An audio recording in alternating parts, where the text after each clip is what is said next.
Welcome to World Challenge and welcome to Oxford for this special edition focused on the latest and greatest of what's going on in social enterprise. Since 2005, when World Challenge started, social enterprise has exploded. There's now over 900 social enterprises down the road at Saïd Business School for the Skoll World Forum. But is this stuff just a fad? Is this social enterprise business just decoration on the mainstream business of capitalism? That's what we're here to find out.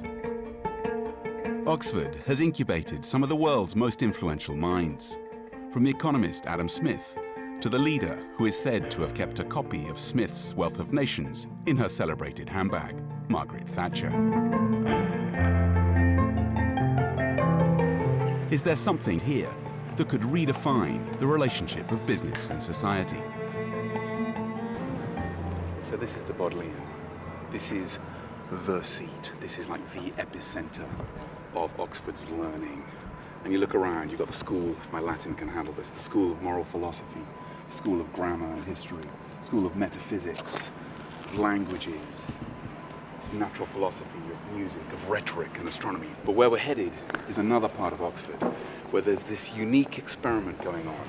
The Skoll World Forum, part of Saïd Business School, which is looking at enterprise. Can enterprise deliver on the pressing social and environmental problems that we face? Every year at the forum, the Skoll Foundation gives out generous cash prizes to 4 organizations that offer scalable, proven solutions to some of the world's most daunting problems. Is a new branch of enterprise emerging? So you guys just won the coveted Skoll 2012 award, one of the 4 winners. Tell us about Proximity Designs. What do you do? We design and make and distribute products that help rural families increase their income. And so they can buy food, they can put their children to school, and they can reinvest in their farm. And we do this in Myanmar. It gets about $3 per capita in aid, the lowest in the world. Compared to Cambodia and Laos, you get $50 per capita. We decided that in order to make a difference, we have to really find a strategy that will get the most bang for our few donor dollars. You've done this driven by your own passion. What's any of this got to do with capitalism? I do think there's opportunities for the market to really serve people. We're dealing with people that are really underserved by traditional capitalism. But there's an opportunity for social entrepreneurs to use part of the market system and other philanthropic capital to reach people. Proximity Design's vision is to treat the poor not as charity cases, but as customers. Designing and selling products from pumps to micro-irrigation systems that are not just affordable, they make the farmers money. So they're basically going from 5 to 6 hours of drudgery a day to 2 hours on a Stairmaster. And they're able to double their incomes in one season. We use market principles of incentives and choice and charging people, so we are able to use parts of the capitalistic system in a way that serves people that would normally be left out. Andrea Coleman of Riders for Health was a Skoll awardee in 2006. Riders for Health has a guiding philosophy. You can have all the medical expertise in the world, but it doesn't do any good if you don't have distribution. So that's what they provide, transportation. Simple, but it works. To date, Riders for Health has improved access to healthcare for 12.5 million people across sub-Saharan Africa. We visit communities that before the health workers mobilized, they'd never even seen a health worker. They didn't know one existed, never mind, somebody coming out to see them. We have found ways of earning income in the UK. We've found ways of earning income in Africa, working with ministries of health. Of course, we depend on donations too, but we try all the time to move from donations and grants and the kindness of people to trying to run more and more vehicles and earn more and more of the income, and creating jobs, and creating an infrastructure, some trades that people can really use to build their lives out of poverty. Gawad Kalinga transforms slums into peaceful, productive communities in the Philippines, Cambodia, Indonesia, and Papua New Guinea. It's a holistic approach for sustainable development, but we cannot do it alone. So we surround ourselves with partners. And somebody donates land, another group donates the houses, another group provides the water system, and the local government creates the road system, and the poor themselves provide the labor. And we get a lot of volunteers, architects, doctors, engineers. So we just create the platform for convergence on a massive scale, because we have built 2,000 communities that have influenced directly the lives of about 1 million people in our country. Okay, something occurs to me. These aren't exactly businesses, they're charities and non-governmental organizations applying the principles of enterprise to delivering their aims more efficiently. Is this more enterprising society than social enterprise? I run into a World Challenge finalist who exemplifies this kind of hybrid thinking. Dr. Laurie Marker heads up a traditional conservation organization whose core business, if I can put it that way, is saving the cheetah. Not much scope for profit there, you might think. But in recent years, Marker has successfully harnessed the power of enterprise. In 2009, World Challenge visited Namibia to hear that the problem for the cheetah is that it's being pushed into conflict with farmers as its own habitat of grassy savanna becomes choked by an invasive species of thornbush. What Marker's organization is doing is making briquettes from the thornbush and selling them as fuel. So we're now looking at scaling up our harvest and trying to do a harvest school so we can train more entrepreneurial harvesters and then potentially use our thorn bush into more biomass fuel or electricity. Explain the route to market. How's that going to work? We've got more thorn bush than anybody. What we need to do is harvest more. The chips could then potentially go into pellets, and pellets then have got a international need for biomass power, for instance in Europe. I love it, because you've got companies like Drax in the UK that are now importing their biofuels from the US, aren't you? And is there a local, you're based in Namibia, is there a local business? South Africa has been a big market for our fuel logs, so we're looking at even potentially powering Namibia. What proportion of Namibia's power could you provide? Oh, well over 100%. Come on. No, and we could power most of Southern Africa with the amount of biomass potential that we have. What's stopping that from happening? Investment capital and really getting the business model working, but it's finding people who really want to think that big, and that's why attending conferences like this is so important. So did World Challenge make a difference to your business? World Challenge was great because we were able to share with people worldwide. We ended up with people calling us from everywhere going, well, we've got thick thorn bush, what do you do? So we could actually help other people put this kind of a program together. It's fun. Save the cheetah. Cheetah power. Dr. Marker is hunting investors with all the tenacity of her beloved big cats. But there's a problem. Traditional investors can handle risk. They deal with risk all the time, but only as long as it's quantifiable. Most are not equipped to deal with the uncertainty of totally new models. So do we need more adventurous investors? I think what's needed is a certain kind of capitalist coming in, a certain kind of investment fund which we're seeing, which is kind of acts as a bridge between what currently is out there at the moment, which is basically philanthropic capital, you know, to the most high risk, but essentially not looking for a return. And to bridge that, between that and the kind of classic venture capital, private equity, you know, where the real money is, where the massive money is. And what we're seeing is a certain kind of investor, it's called a social investor, which eventually is prepared to come in and take those early stage risks and prove the cases first, because they want to demonstrate the size of this market and its potential. And these investors, they come from the philanthropic world, but they use the techniques of investment, and our fund is an example of that. I think we have to find proven businesses that demonstrate success. So we're in a bit of a chicken and egg situation right now, where investors are looking for the success examples that demonstrate that we can move a lot more capital into this area. Once we have a few of those and understand the business models that really reach these markets, you're going to see a huge tidal wave of capital begin to move, because people recognize this is the market of the future.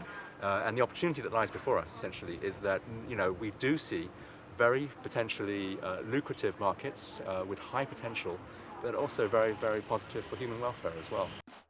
So is there a social investor's dream business out there? A business conceived from the start to be profitable enough to attract investors, but which has at its core a set of values that puts people and the environment at its heart. Join me after the break as I continue my search for the social enterprise that delivers this triple bottom line of people, planet, and profit.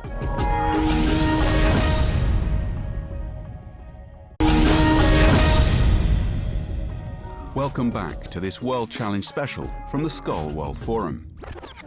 Gathered here at the Said Business School in Oxford are some of the best and brightest in the whole emerging field of social entrepreneurship.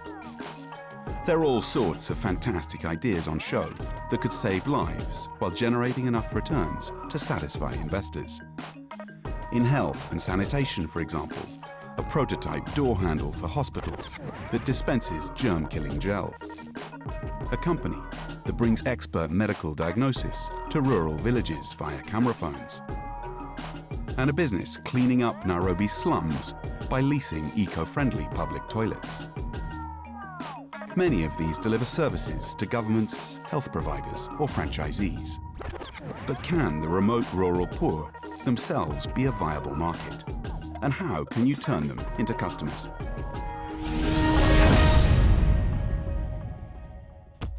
Off-grid communities spend an estimated $400 billion a year for basic services like lighting, cooking, and mobile phone charging. The world's poorest people spend the most on the worst power.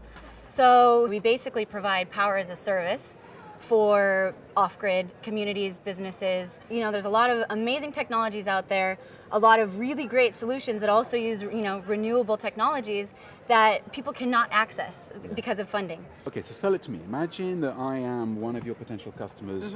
What's the economics for me? So for you, to light a couple lights in your home, you can study after dark, you can cook after dark, you don't have to buy kerosene. You're currently spending right now over $3 a day on either running your generator or $1 a day running a kerosene light, right? So for this solution, it can actually only cost you less than $5 a month. And I don't need to pay anything up front. No, you don't need to pay anything up front. It's a total rental model. And the risk I run off with the thing? So people come in and they sign up with their neighbors. So if you default, then your friend will have to cover for that. 1.4 billion people live off-grid. And so we believe that we can be the distributor, we can be the retail outlet for those people. Sounds like Erica's got it all figured out. But can her model attract the big money it'll need to really scale up? Is there a genuine business case, not just for the socially minded, but for money-minded investors?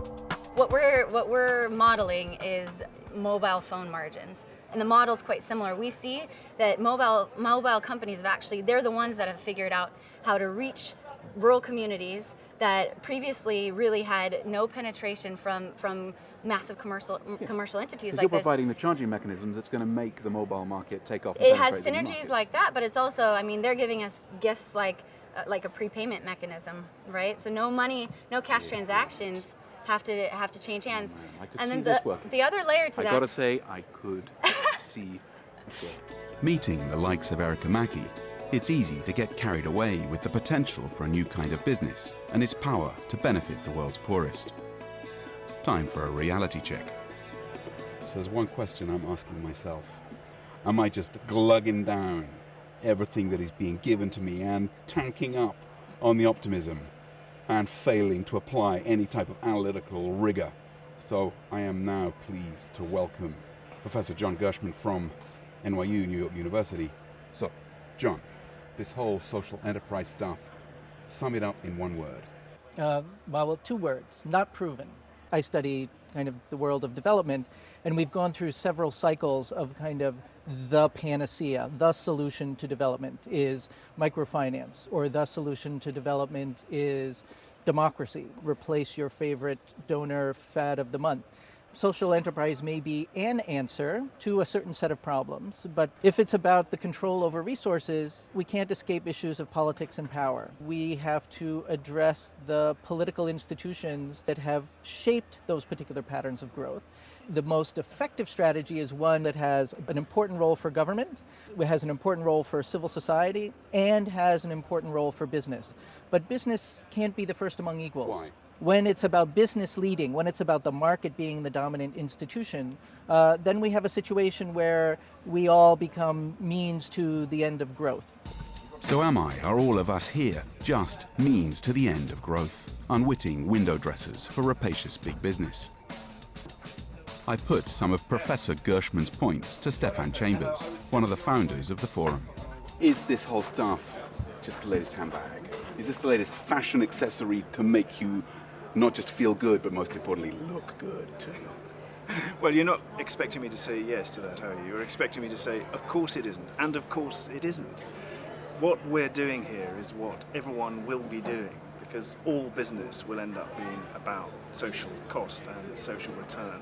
And all engagement with social problems will end up being more business-like. We started with 200 or 300 people, and it was a slightly eccentric movement, where we spent most of our time trying to decide what it was we were, or what we stood for, or whether we were something that was a passing notion. And now we have not only gone mainstream, we are now being sought out by companies and organizations and governments who know they got it wrong when they weren't listening to this community.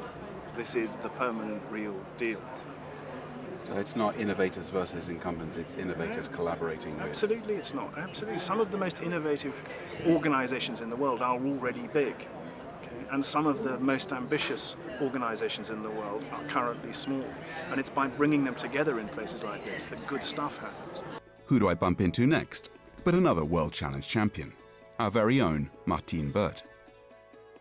6 months ago, I was down with Martin in Paraguay, milking a cow with my bare hands and drinking the milk from the cow. Milk was one of the most satisfying moments of my life. So we're here at Skoll. What's the latest? How is this amazing business going? Well, our financially self-sufficient schools are going well. We are now expanding into Africa. We're helping schools in Tanzania, also in Nigeria, and, for example, in South Africa. In South Africa, I have Harvey Cohen. He's introduced us to the coal mines and to corporations who are also concerned about chronic unemployment. How did you find out about this? Well, ironically enough, I was walking around with a DVD of Martin for almost 2 years. And I literally then used that as a selling tool in one of the corporations, one of the mining houses. Was this the BBC program? Absolutely. For sure. Viewers, this is your work. Fantastic. So another connection made. In 2009, we visited Rajasthan, where Bunker Roy of the Barefoot College shares a vision of the village entrepreneur as the key to lifting prospects.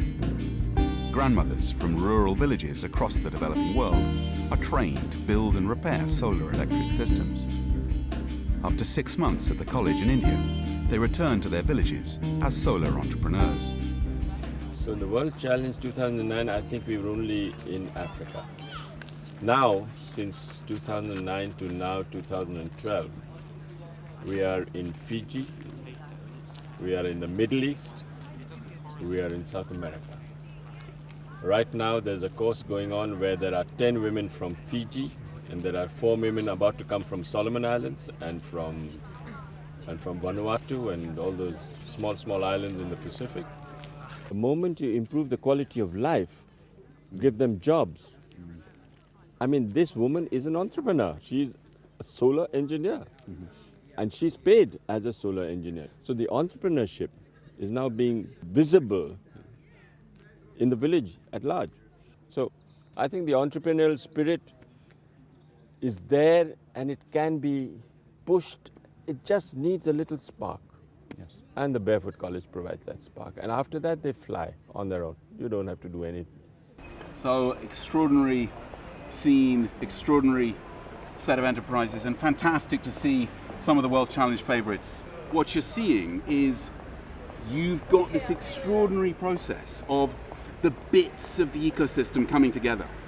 And this isn't siloistic thinking where it's business or it's government or it's NGOs or it's the individuals. It's some crazy concoction of all of it. And that's the magic of this place. It's bringing these pieces together. It is making a new set of business models, not one business model, but hybrid mix of business models to deliver on these problems. Does it give me optimism? Ain't no question about it. Yes.